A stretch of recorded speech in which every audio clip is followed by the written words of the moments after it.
Sziasztok testszobrászok, jöjjön a mai edzés. Fogunk használni egy új eszközt, ami nem más, mint ez a húzódkodó keret. Ezt tudod helyettesíteni egy székkel és egy rúddal, bocsánat, két székkel. Egy szék, két szék, keresztbe a rúd, és ilyen jól végig tudod csinálni gyakorlatokat.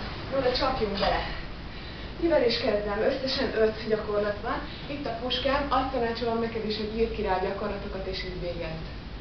Végíteni fordulással. Hátul, fekvő, hoppá, hátul, fekvő, hoppá, hátul, hopp, 4, hopp, 5, 6, 7,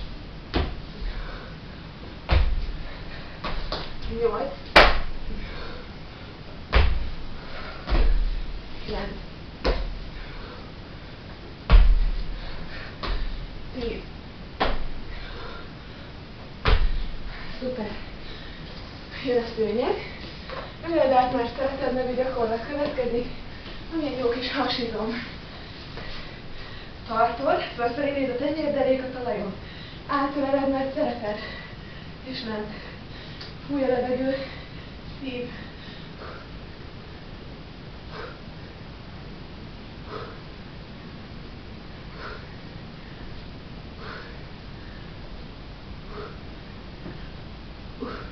Kicsit húzzunk bele, mint egy nyugdíjas lennék. 11, 2, 20-ig megyünk, 4, 5, 6, 7, 8, 9, 10. Meg volt a 20, jövünk is föl. A szőnyeget arra rakjuk. Jön a súlyzó. Egyköves kitolás, oldalkitörés. Kitörés, tol. Ó, ez nekem nagyon nehéz, valaki átszerel. Nem baj. Éred az erőt. 5, 6,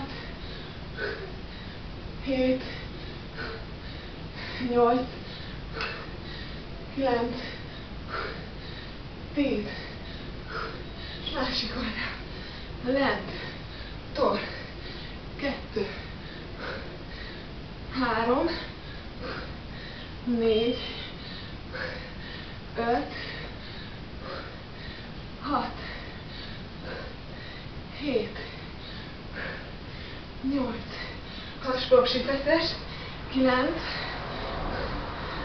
10. Oké. Jön a keretem. Fordított fekvőtámasztal, 20 darab lesz belőle. Kapasz, és húz. 2, 3, 5, 6, 7, 8, 9, 10. Picit megpihennek, muszáj. Neked nem muszáj, minél rövidebb idő alatt végzed a gyakorlatsort, annál jobb. 9,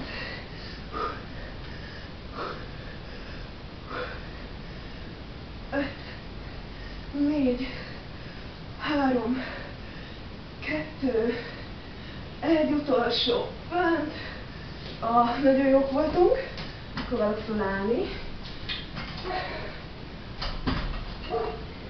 Kitörés szökkenésben. Kezed fönt, és megyünk 20-at. 1, 2, 3, hasat tartod, kiemeled a mellkast, 5, 6, derékszögekre figyelsz, jó?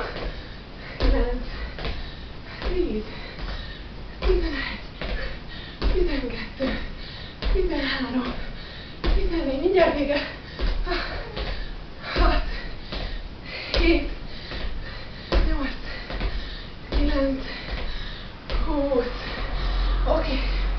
Ez egy kör, még kétszer menjetek végig rajta. Nagyon jók vagytok, sziasztok!